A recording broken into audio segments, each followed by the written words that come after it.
What's up, guys? Enkiri here. Now, you're probably saying to yourselves right about now, Alec, why the heck are you holding that shovel? And the answer is, I need this shovel because today I'm preparing to dig my own grave. See, I've been getting a lot of people asking me lately what my opinion of Athlean-X is. So I figured it was finally time for me to weigh in on the big guy.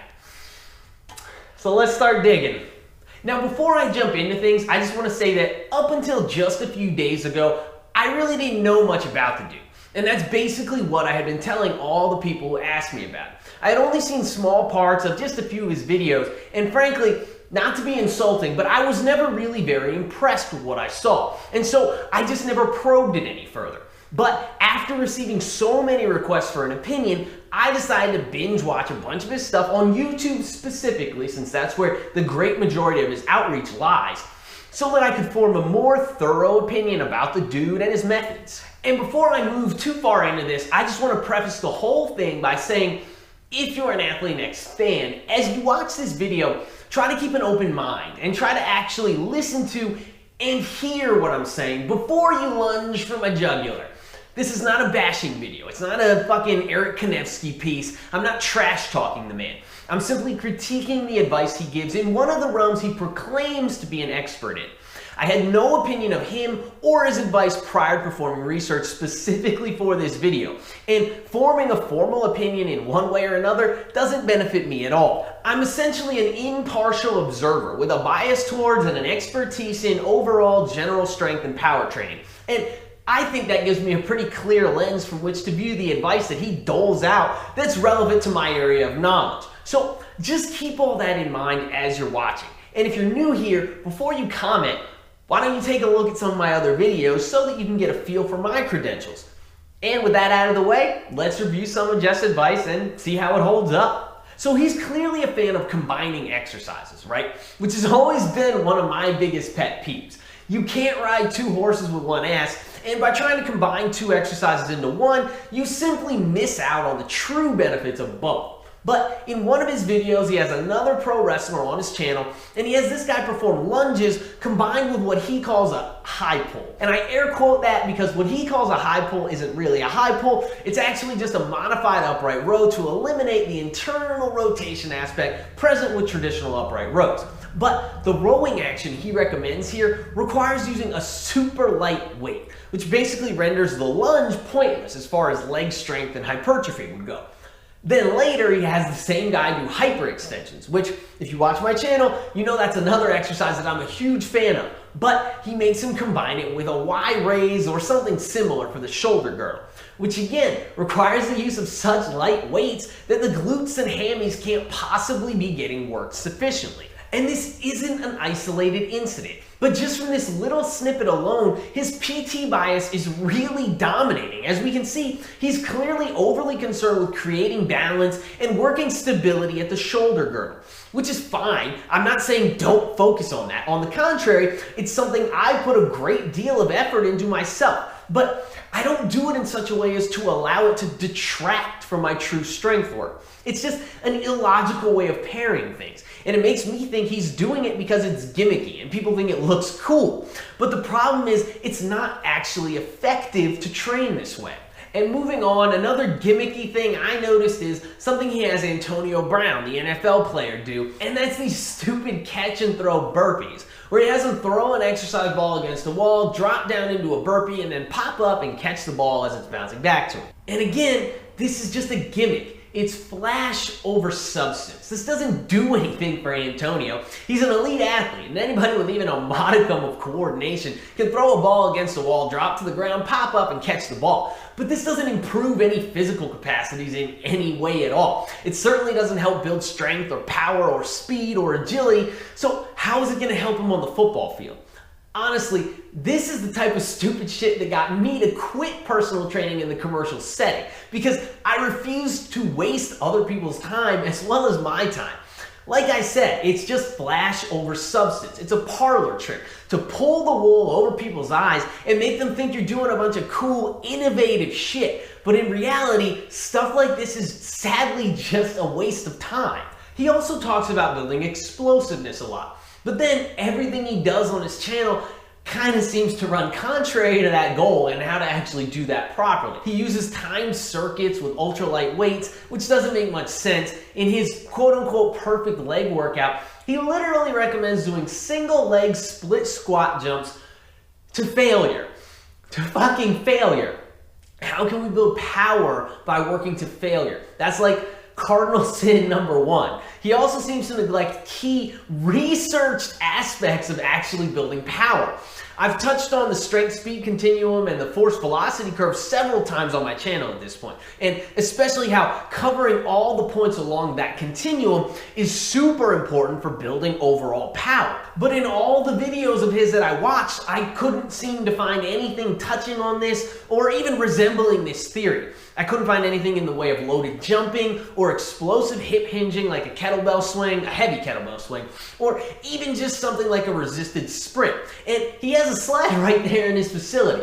He touches briefly on power cleans very occasionally, it seems, but that's a different aspect of building explosiveness from the exercises I just mentioned. And from the clip I found, he doesn't really know how to perform the exercise properly, which tells me it's not really something he knows very much about. So he harps on power development, but he doesn't seem to actually truly focus on it in his own training or in the training of his athletes. And he neglects key aspects of it that have been identified in the research. So I don't really understand how that's putting the science back into strength or whatever. And when you don't actually practice what you preach, it kind of just sounds like another gimmick to me. Then we move on to his actual strength training advice. And well, sadly, it really leaves a lot to be desired. He seems to almost never use barbells. He's very overly reliant on dumbbells and other implements like the landmine, which really shows because in the rare clips I could find of him training, like I said, he doesn't really know how to power clean properly, and he definitely doesn't know how to hold a barbell overhead properly. I found a clip of him doing overhead carries with a barbell, and he doesn't have the bar locked in the overhead slot at all. It's just kind of hanging out there, elbows bent, halfway in front of his head. You could never really hold a heavy weight overhead like that.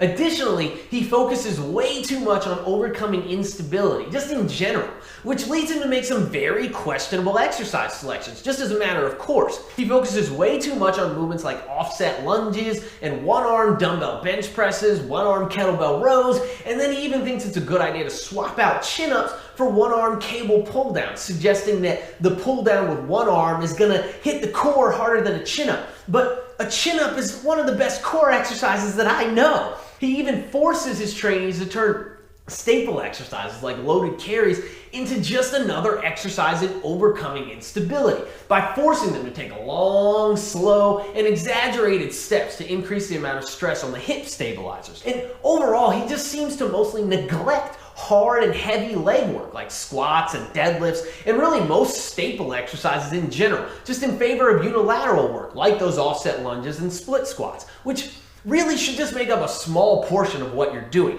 not be the cornerstone of your training program for strength and power. Bafflingly enough, he also allows both his trainees and himself to perform touch and go deadlifts, where he bounces the shit out of the bar off the floor. And you can literally see the jarring effect on his body when he does it, and it kind of makes no sense that he allows that because he preaches so much about building balance and being resilient to injury. But that's just a one-way ticket to Snap City right there. And then in another video, he talks about recommending 20 rep squat sets to beginners who are still learning how to squat.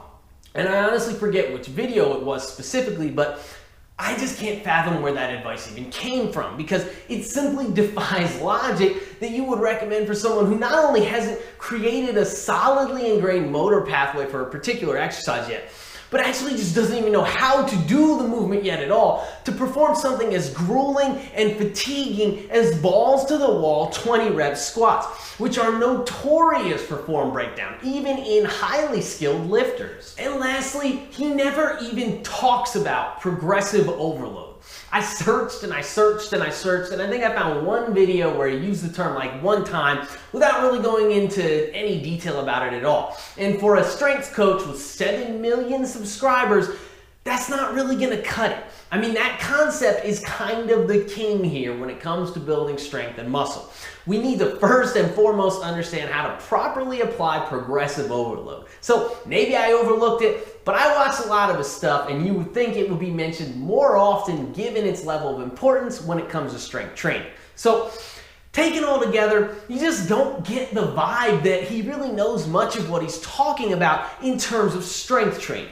Not in how to properly perform the barbell exercises, the major barbell exercises, which are the bread and butter of the game, or how to program properly to continually coach strength progress in the long term and build power and explosiveness and athleticism in an athlete who wasn't already jacked and explosive and athletic before they started working with it. In my opinion, he just really seems to encompass kind of the bodybuilder mentality, so to speak. Not really the mentality of a strength and conditioning coach, regardless of what he may preach. In practice, he's overly concerned with specific muscles and their specific actions rather than training, perfecting, and progressively loading key movement patterns, which is really the foundation of what strength and conditioning is as a profession.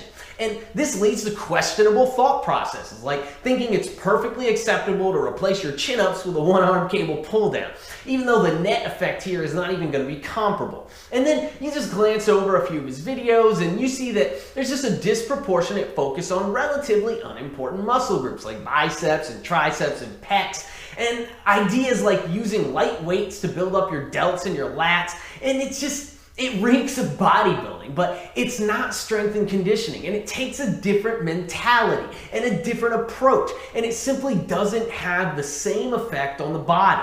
And it makes sense that he thinks this way, because to my knowledge, he comes from physical therapy. And it's pretty obvious as well that many of his ideas are rooted in the theories of physical therapy. And then he has tried to extrapolate them beyond that realm, which is misguided to say the least. I do believe in the idea of rehabilitation and using the theories and protocols of physical therapy to fix yourself in certain ways and prevent certain injuries from ever occurring. And a major component of that is identifying and isolating a specific muscle that may be causing issues and then strengthening that specific muscle so that it's no longer causing you issues. And I know this can work because I've used it on myself several times, both on my bicep and my hip. But the problem arises when you try to use those theories beyond that single specific application. Because when you do that, they are simply no longer valid. And look, before you jump up my ass, I'm not saying that his advice is bad overall. I'm just saying that it's been misrepresented as to what it actually is. There's a reason we have both strength coaches and physical therapists, and that they exist as independent professions that cohabitate together pretty fucking well.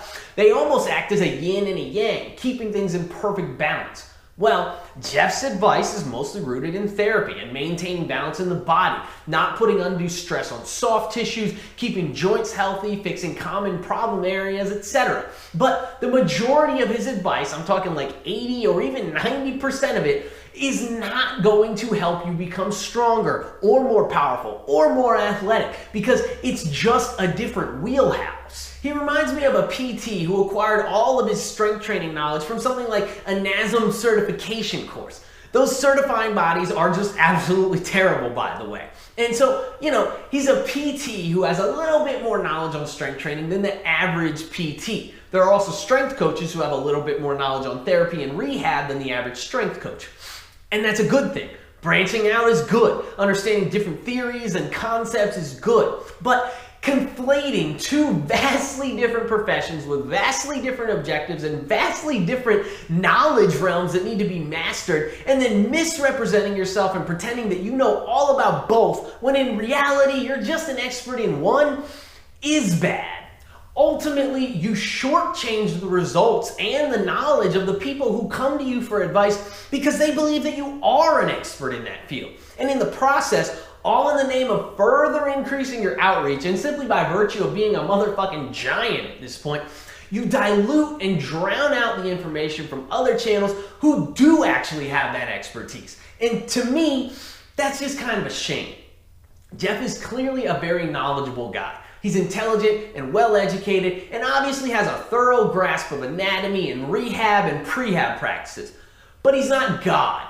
And the reality is, true strength and power training is more of an art than a science. And if you haven't practiced it yourself for an extended period of time, then you can't possibly understand how to correctly implement the principles and the theories in the real world, no matter what your credentials are. Anyway, that's all I got for now, guys. Please be sure to like the video. Don't forget to subscribe to my channel. And definitely leave me some love in the comments down below. And if you enjoyed the video, feel free to share it around somewhere. I'm going to step out back now and finish digging up this damn hole. Keep training hard, and I will catch you guys when the zombie apocalypse rolls around.